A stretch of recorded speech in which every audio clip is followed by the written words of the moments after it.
Buenos dias, good morning. Welcome back to Amanecer. My name is Sal Torres. Hope you're having a good weekend. Coming up, we're going to talk about immigration and some of the criminal activity that goes on, how that can impact you or how that can hurt you. But first, we're going to talk about a wonderful program right here in the Bay Area that started a couple years ago. It's called the Recovery Survival Network, and the gentlemen that are involved with this organization are here with us today. Welcome, Lou Gordon to my right, Raul Mata, and Tony Molina. Gentlemen, welcome to El Amanecer. Thank you. Lou, let me start with you. How did Recovery Survival Network start?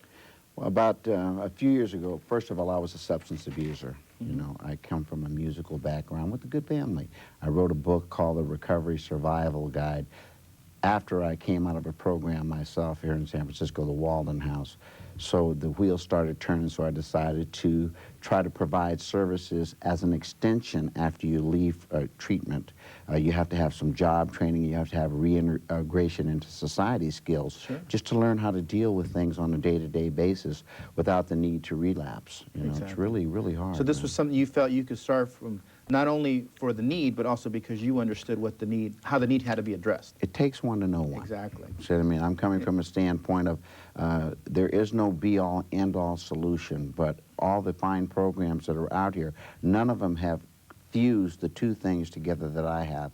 It's like outpatient services along with job training. Right. We have individual counseling, group counseling, and job training all under one house. We have information available to anybody. You don't have to live in any specific county. If you say, I need some help and I need a hand up, I don't need a hand out. Exactly. This is the right place for you. That's what everybody's asking about. Good. Yeah. Now, Raul, you're involved with Code 3? Code 3 magazine. Code 3 magazine. Tell me a little bit about that and what you do exactly for Recovery Survival Network. Okay, Code 3 magazines, we're celebrating 16 years this year. It's a publishing company. We publish, we have different areas in the company. In the area of graphic designing, we could provide jobs. This is the reason why we want to network with Recovery Survival Network, because I know that they could get us, well, we could provide jobs for those that go through the program in different areas as far as printing and publishing, even starting their own business. Right. Now, Tony, you're also involved with Code 3? Right, right. I will be more or less delegating the opportunity to be a mentor for them to help new opportunities come up. And what this does with recovery systems is that it gives us a longevity, accountability with our people as they go through the process.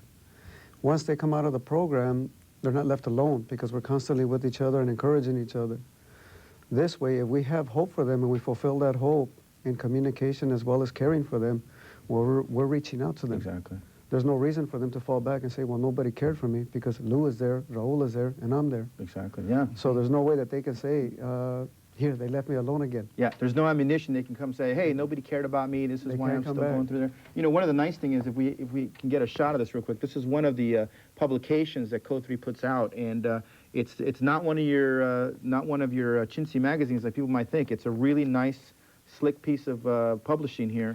And one of the things I liked about it, Raul, was the fact that when you have the people that are going through this program, they're actually putting this piece together. Yes. So they're learning everything about publishing, magazine layout, things of that sort, correct? Yes. Now, let me turn to you a second, Lou, and let me ask you a question, because one of the things people always say is, you know, why should an employer take a shot on somebody who's reentering society after the rehabbing? They're a former criminal, or they're a vet who's maybe lost it or homeless. Why should they take a chance on someone like this? Because they've been through it.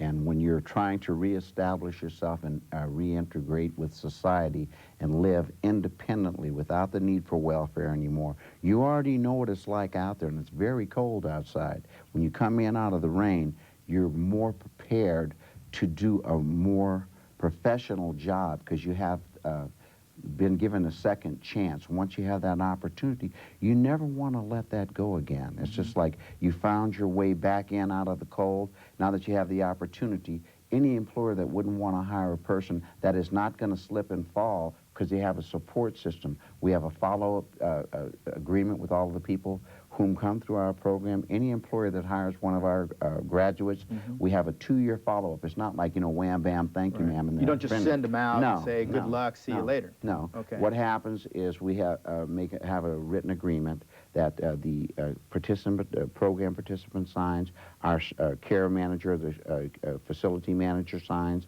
and the prospective employer, whereby the alumni or the graduate for 2 years, we call quarterly one of our interns. We need volunteers to help with these projects at the same time.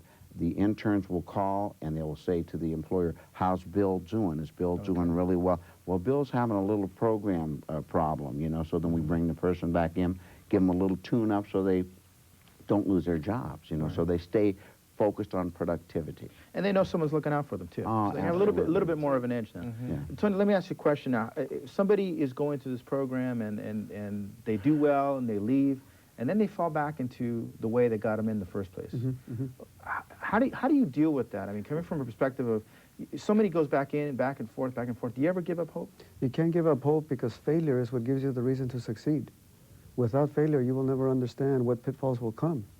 So we've been there at the stages, myself and Raul, with a lot of the decisions that we've had to make in dealing with people through the years. We do have failures that come along. But the failure is the one that you really want to encourage and lift them up, because that becomes your greatest testimony of what can be accomplished. Right. See, so if you lose hope, then we don't have anything to look forward to. Exactly. Yeah, and I guess it would be kind of hard to eventually start cutting off certain people saying, well, I'm not going to work with you anymore, because then somebody will say, well, I don't want to go through them because they give up on you too quickly or whatever. Is that your perspective as well, Rob? Yes, it is. Yes, I agree with Tony.